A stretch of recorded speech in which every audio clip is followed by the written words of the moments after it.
দুই বোন মিলে কি শপিং করলাম সেই সব মিলিয়ে থাকছে আজকের এই ভিডিওটা। হ্যালো এভরিওয়ান, আসসালামু আলাইকুম, welcome to my another new blog video. আশা করছি যে যেখান থেকে ভিডিওটা দেখছেন সবাই আলহামদুলিল্লাহ খুব ভালো আছেন। ভিডিওটা ভালো লাগলে স্কিপ না করে সম্পূর্ণ ভিডিওটা দেখবেন। এটা ছিল কিছুদিন আগের ভিডিও। আমারও কিছু কেনাকাটা ছিল, সাথে আমার বোনেরও কিছু কেনাকাটা ছিল। তো তার জন্যই হচ্ছে মার্কেটে যাওয়া। আর বাসার সামনে এত পরিমাণে পানি যে কোথাও বের হওয়াই যায় না, বাসা থেকে তো বেরই হই না। তো আজকে হচ্ছে বাসা থেকে বের হয়ে দেখি যে এত পরিমাণ পানি রাস্তার মধ্যে, হাঁটু পর্যন্ত পানি। তো পানি হচ্ছে অনেকটাই কমেছে, তারপরে অনেক পানি ছিল, অটো যেতে চাচ্ছিল না। তো অনেক কিছু বলে টলে অটোওয়ালাকে তারপরে এদিক দিয়ে নিয়ে গিয়েছি। তো এই যে বাসা থেকে রেডি হয়ে বের হয়ে অটো দিয়ে চলে আসি মার্কেটে আসার পরই রাস্তার পাশে হচ্ছে এই ফ্লাওয়ারগুলো বিক্রি করছিল ঘর সাজানোর জন্য, খুবই সুন্দর। তো আমি হচ্ছে এই পাশটা একটু ভিডিও করেছি, খুবই সুন্দর লাগছিল। এটা কিন্তু রাস্তার পাশে ছোট্ট একটা দোকানে বাহিরে এভাবে সাজিয়ে রেখেছে। আর এই গাউসিয়ার মধ্যে যে ফুটপাতগুলো ছিল সবগুলোই তুলে দিয়েছে রাস্তা থেকে। তারপরে কিছু মানুষ রাস্তার মধ্যে বসেছে কাপড় টাপড় নিয়ে রোদ্রের মধ্যে। আর ওই দিন ছিল প্রচুর পরিমাণে রোদ। তো আমরা হচ্ছে মার্কেটের ভিতরে আসি, এখানে হচ্ছে আয়নের জন্য কিছু টি শার্ট দেখি। তো আয়নের জন্য হচ্ছে টি শার্ট কিনতে হবে, তার জন্য এখান থেকে কিছু টি শার্ট দেখছিলাম, পছন্দ হচ্ছিল কিন্তু দাম অনেক বেশি যাচ্ছিল। তো আমরা হচ্ছে এক দোকানে দেখে অন্য একটা দোকানে চলে যাই। তো তারপর হচ্ছে একটা টি শার্ট খুবই পছন্দ হয়ে যায়, এই টি শার্টটা আয়নের জন্য অনেক পছন্দ হয়ে যায়। তো এটাই হচ্ছে আমরা দামাদামি করে নিয়ে নিই। এই টি শার্টের কালারটা যেমন সুন্দর ছিল, কাপড়ও খুবই সফট ছিল, আর পরলেও খুব ভালো লাগবে।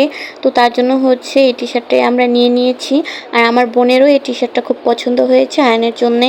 আর মাশাল্লাহ ওকে পরলে খুবই সুন্দর লাগবে। তো টি শার্ট কেনার পর আরেকটা দোকানে যাই, এখানে হচ্ছে আমার মেয়ের জন্য টি শার্ট দেখছিলাম। তো ওর জন্য যে টি শার্টগুলো আমি দেখছিলাম এগুলো আমার কাছে ভালো লাগেনি। তো তারপরে এই দোকানে হচ্ছে আরেকটা টি শার্ট দেখছিলাম। তো এখান থেকেও হচ্ছে একটা টি শার্ট নেওয়া হয়েছে আয়নের জন্যে। তো তারপরে হচ্ছে আমরা এই দোকান থেকে বের হয়ে অন্য আরেকটা দোকানে যাই। আমার ছোট বোনের জন্য 3 পিস কিনেছিলাম, তো এগুলো আর ভিডিও করা হয়নি। ও সুতি 3 পিস কিনেছিল 3 সেট। তো 3 পিস কেনার পর আমরা হচ্ছে বাহিরে চলে যাই। বাহিরে গিয়ে হচ্ছে আয়নের জন্য আবার একটা ঘড়ি কিনি। ঘড়িটা খুবই সুন্দর ছিল, এর আগেও একটা ঘড়ি কেনা হয়েছে। তো ওই ঘড়িটা নাকি ও নষ্ট করে ফেলেছে, তো তার জন্য আবার এখান থেকে একটা ঘড়ি কিনেছি। এই ডোরিমনের ঘড়িগুলো বাচ্চাদেরকে পরালে খুবই সুন্দর লাগে।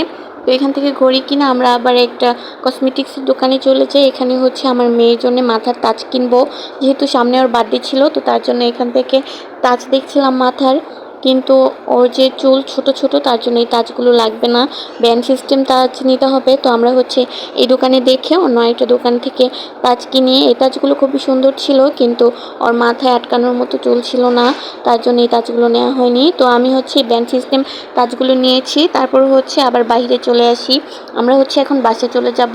তো বাসায় যাওয়ার সময় এখানে হচ্ছে বাচ্চাদের জন্য কিছু ফল কিনে নিয়েছি, কলা নিয়েছিলাম, সাথে হচ্ছে ড্রাগন কিনে নিয়েছি, আর সাথে হচ্ছে আম কিনেছিলাম। ওইগুলো আর ভিডিও করতে পারিনি সব কিছু।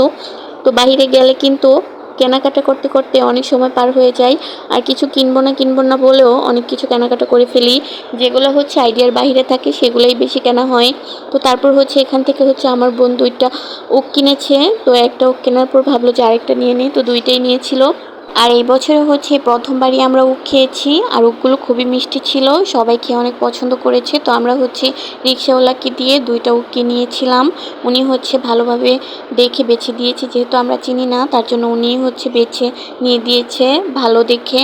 আর খেতেও মিষ্টি ছিল, ভালোই ছিল। তো কেনার পর হচ্ছে আমার বোন আবার চেক করে দেখছিল যে ওকগুলো মিষ্টি কিনা। তো মিষ্টি হওয়ার পর আরও একটা নিয়েছিলাম। তো তারপর হচ্ছে এই যে বাসার দিকে চলে আসছিলাম, আর দেখেন রাস্তার কি অবস্থা।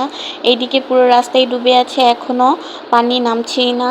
আর এই পাশটা পুরোটাই ডুবে আছে, আমি আপনাদেরকে দেখাই। এই যে রাস্তার এই পাশটা পুরোটাই পানিতে ভরা।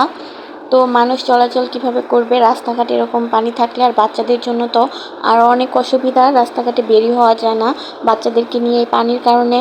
দেখেন এই রাস্তাটা পুরোই ডুবে আছে, আর এই পাশের রাস্তাটা তারপরে একটু আছে, যেহেতু গাড়ি দিয়ে চলাফেরা করা যায়, যাওয়া যায়। আর রাস্তার অবস্থা খুবই খারাপ। তো তারপর হচ্ছে আমরা বাসায় চলে আসি, বাসায় এসে ফ্রেশ ট্রেশ হয়ে খাওয়া দাওয়া করি। আজকের ভিডিও এই পর্যন্তই, আল্লাহ হাফেজ।